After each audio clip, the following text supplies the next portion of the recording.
Hey folks, welcome to the channel, welcome to the Canaries, and I'm going to be doing a kit list video for the Granguanche 2024. She arrived just yesterday, so the bike has been quickly assembled. There's still some work to do. See, the aero bars aren't on and everything else is obviously not on the bike yet. It's not until Saturday, the Granguanche, Saturday 10 PM, so I've got some things to do. So, but rather than put everything on the bike now, I might as well, I've got a big nice shiny table there. I'm going to get everything out and show you my entire kit for the race. Before we get into this, apologies if the picture quality is a bit shaky.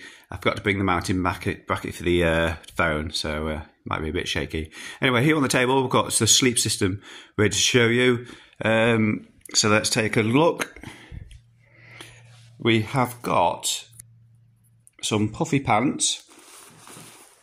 Instead of a sleeping blanket, I'm going to put some puffy pads on. Puffy pants, that's what I'm calling them. And over the top, got this kind of base layerish kind of thing, but it's a long sleeve base layer. So I've got for Christmas. I think my mum bought me that. So I'm going to put that one on. And I may not wear this, I don't know. But if it is particularly cold, I've got a rain jacket. This is the Raab Downpour 2.0. To sleep. Underneath me, I've got this Inertia X frame from Climate. I've had this for maybe 3 years now. I've used it at the Transcontinental race, the All Points North, and a few other ultras as well. So it's dependable. It has got a bit of a leak in it though, so it does go down after 2-3 hours, which is fine for ultras because you don't want to be sat around too long anyway. Got a bivy bag. This is the Outkit Hunker. It's extra large. If you're ever going to buy one, make sure it's extra large because you can just put things in the bottom where your feet are. I've then got a sleeping bag liner. This one is from Sea to Summit. I can't remember which brand it is. And then finally, what I've left on the table here is a dry bag. So if there's anything else what I've got to hand around, like clothes, in fact, I'll just take what clothes I got out of the Aero Pack, which is a tail fin product. I'll shove them into this dry bag, and there you go, makeshift pillow. We'll go on to the clothing next, and I've just laid out the sort of clothes that I'll be wearing during daylight hours on myself, and not packed away somewhere. So first I've got, of course, got a gilet. This one's from Van Rysel. I've gone and lost a little bit extra weight to be able to wear that one. Bought it in a medium, should have gone large. Of course, I'm going to be pairing those up with some new bib shorts. But yes, I bought some new bib shorts just before an ultra. These are the ones from Castelli, as you can see the logo on there. Cargo bib shorts. They've got up-teen space for carrying stuff on the move. I'll show you, well, if you watch out for the next video, you'll probably see my pockets filled with everything and anything. A stylish cap on the top, just to look good, keep the rain out if there's any rain or snow if you're on top of mountains, and yeah, just keep wind out your face a little bit, I guess. And along the bottom here we've got some gloves. These ones are Van Rysel ones as well from Decathlon. You would notice a pattern emerging. There's no colour coordination. Pair of orange socks. Can't remember the brand. Got some DHB arm warmers. I've got a gilet from Atticus. Some sunglasses from Rock Brothers. And on this table, but it's meant to be on the next table, but I've put it here. We'll talk about it. This is the Monkey C harness. It's a reflective item to wear during nighttime hours. On that note, I'm going to show you another pile of clothing, which is going to be spare clothes and, yes, things to wear at night. Okay, so on to the next table load of clothes. These are spares, nighttime clothes to keep you warm, things like that. So again, there's the straps on Monkey C. Going straight on to the base layer. Now, I'm in two minds whether to take the base layer with me or not, extra weight. I'm very peculiar with base layers because I think they're kind of a bit of a fad, really. If you ever watch any of Francis K's videos, you hear him talk about base layers kind of not positive way, and I'm kind of very similar. I can see them as a. I don't always wear them. I wear them for 5 minutes, and then I take them off. But I'm thinking of it as a nighttime wearing, so it may stay with me. It's not that heavy, to be honest, so it may well go along for cold night descents or something like that. Next to them, got a pair of spare bib shorts. Those ones are well worn. Cargo pockets as well. From it looks alright messing on the camera, doesn't it? But these ones are from Atticus. Next to those, we've got some mitten gloves. They're to go with the fingerless ones. If it gets a bit cold up in the mountains overnight, I can just throw those over the top and hopefully warm my fingers up. Another Atticus item, this bright green thing is a large size jersey. A bit of a colour coordination going on between those two items. Fit quite well. Spare pair of socks, a snood,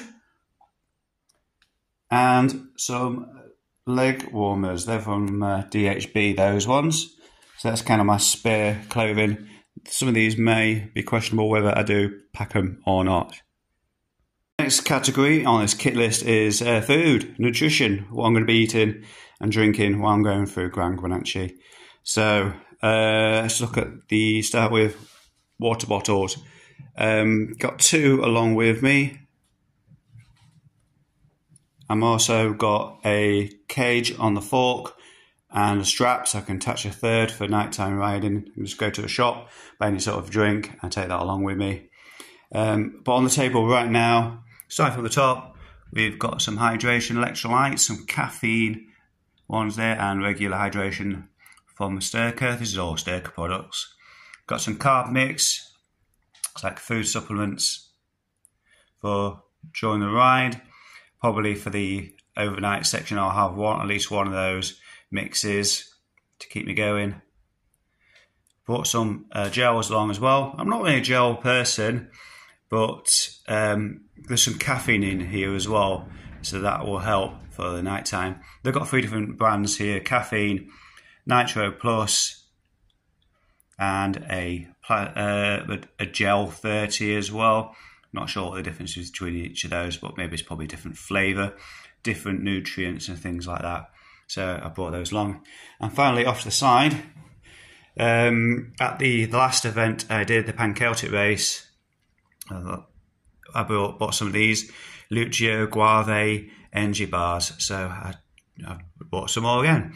I may not take all 10 with me, see how I feel. I did actually pack that onto the front fork. So that's me where it goes for this. Next up on the table is a whole sort of assortment of little different things. We're going to go into electronics next, but I thought I'd jump into maintenance quickly. So, and body. So I've got some sun cream, some Happy Bum, which is chamois cream basically. Straight off that, we're going to go into maintenance stuff. We've got a pack of 3 tyre boots here.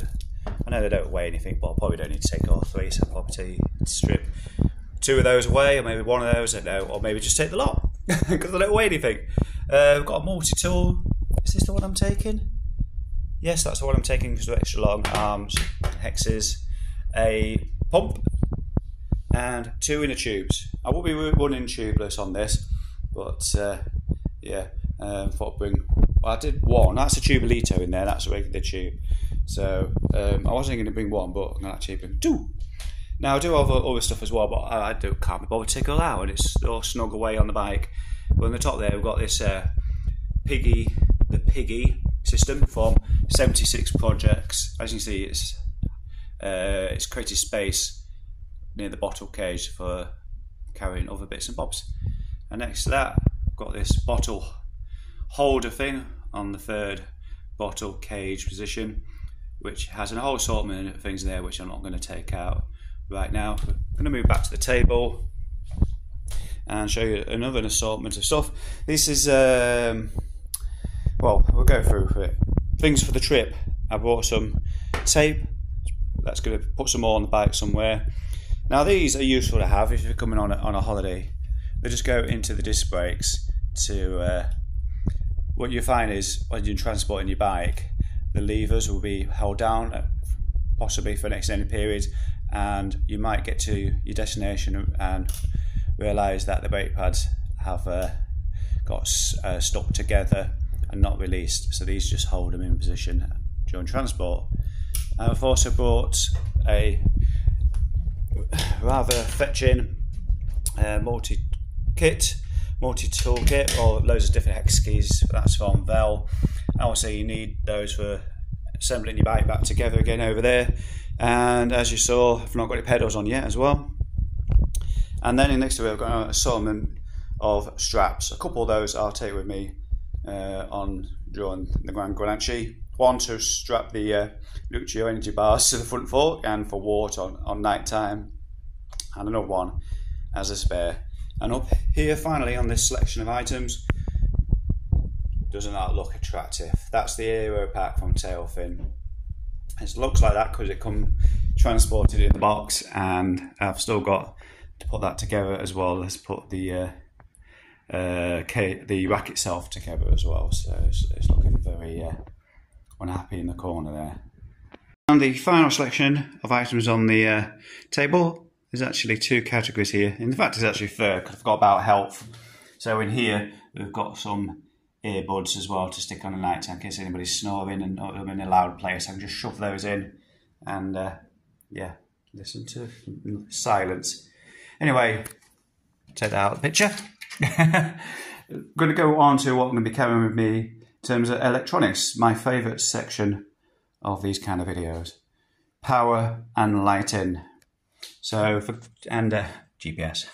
Got Garmin, that's a Garmin 530. I'll take that with me. Got a one power bank, it's 10,000 milliamps. That's from Anchor, that's plenty enough. We have a head torch. This one is from Trust Fire. They kindly gave me that for free to review, and this will be kind of a review of that, and maybe a review video come in a few weeks' time. Been using it for a few months now actually, and it's always been very, very good. We've got a light that I purchased myself. That's from Olight, kind of a backup light, because the bad boy next to it here is from Exposure Lights, and it's the Toro Mark 13. So that's lights, but to keep that powered throughout this event, I've also excuse me, got the proprietary power bank. It's the support cell, so I need to carry that with me, and a couple of USB leads. Well, one's USB-C, which is bent actually. Look at that. Just lucky I bought a spare, isn't it? And then the Garmin lead as well. Okay, on to the second half of this table. We start at the top. Things that I bought for this trip, which won't be carrying with me for Granguanche. I have one of these tripod GoPros, which has got the DJI mounting system on the top. I'm going to use that post-race. I brought my drone with me, or self-flying camera. This is from, I can't remember the name of the company now, AA? What's it called themselves? Zero Robotics. It's the Hover Air X1. It's what I've been using in autumn to create all those off-the-bike crazy shots and things. It's not like a conventional drone. You can't go way up high. It's perfect for bicycling. Can't believe I just used that word in a sentence and I'm not American. Right, camera stuff that I will be taking in with me. Got a DJI Action 4, which I bought last summer. It's what I use on all my videos now. That's held in place on the mouth grill from Pro Standard. This, you use that all the time. Bit of a wonky angle there, isn't it? Maybe that's a transport issue. And that will sit inside one of these Windslayer foam things. They are absolutely brilliant to what makes my audio absolutely crystal clear. I wouldn't go out filming rides without one of those bad boys on. This will be going in that pile post-race. This foam insert around the camera is enough to hold everything in place because of the bracket just here, so I don't need that with me. In fact, I do, because this is for the GoPro. So I've got my previous camera, the GoPro Hero 7, I've got a mounting position on the aero bars, and that's just gonna, that's actually, I can't show you because I don't have it to hand, but I've got a pivot point on the mount, a 360-degree pivot point. So I can actually, if, say for instance the ocean's on the right, I can point the camera to have an ocean view. And it's just dangling off the aero bars. And that's the case you need to use to mount it. I've got some batteries for that, and some batteries for the DJI as well. I'll probably take them out the cases, to be honest. Extra weight to get rid of. Thankfully that cable still works, because as you can see, the length of it is super short compared to the other one that I brought with me, which is absolutely huge. But you know, if I could take that one, I could just wrap it around something. It's no big deal. That's my kit list video for the Granguanche 2024. So all I need to do now is put the video quickly together and get out there. Well, I need to put my bike together as well. But I don't know if you can see in the picture too well. Maybe you see that palm tree in the top of the corner of the screen there.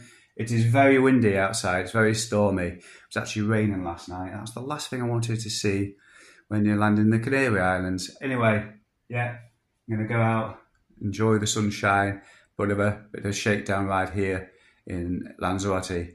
Hope you enjoyed this video. Is there anything on here that perhaps you would do a little bit differently if you're a seasonal ultra cyclist? Comments, questions, put them down below. Hit that subscribe button. Fantastic to hit 4,000 subscribers over the last few days. It's just another milestone ticked. Right, I'll see you in the next one. Take care. Bye-bye.